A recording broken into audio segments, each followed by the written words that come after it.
there in the city, I could just like, okay, I'm gonna book a Grab food.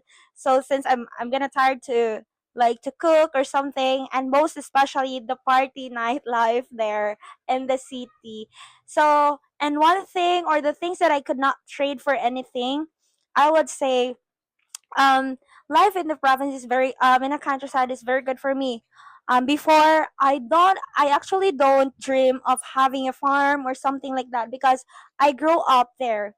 I was a farm girl, a farmer to be exact. Like I plant vegetables, I plant, whatever things that could sell at the market, I feeds the goats, but I could not, I couldn't imagine, but that's the thing that I could not trade to anything right now because as you can see in my previous, or if you guys gonna want to visit my YouTube channel, Miss G, Miss Jom Daily Lives Adventure, so you could see a lot of things because right now I have my chicken co-op and my piggery as well. So I didn't imagine that, but that's the thing that I could not trade of anything, especially fresh vegetables every day if I want to eat something, and it's very different. So much amazing as you can heard her answer like about her life right now.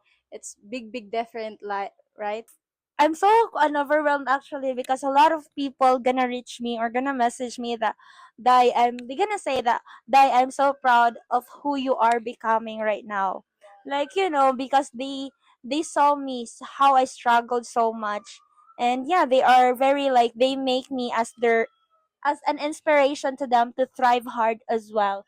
Though I'm gonna always say that to them that I'm not yet successful, but hopefully I am. So next question is what something about being a YouTuber content creator that people watching your live stream doesn't realize? What's something about being a YouTube content creator that people watching your live stream don't realize? Um, yeah, one thing. These questions they gonna always ask me, "What is your job?" So yeah, they're like they don't realize or they don't know yet that being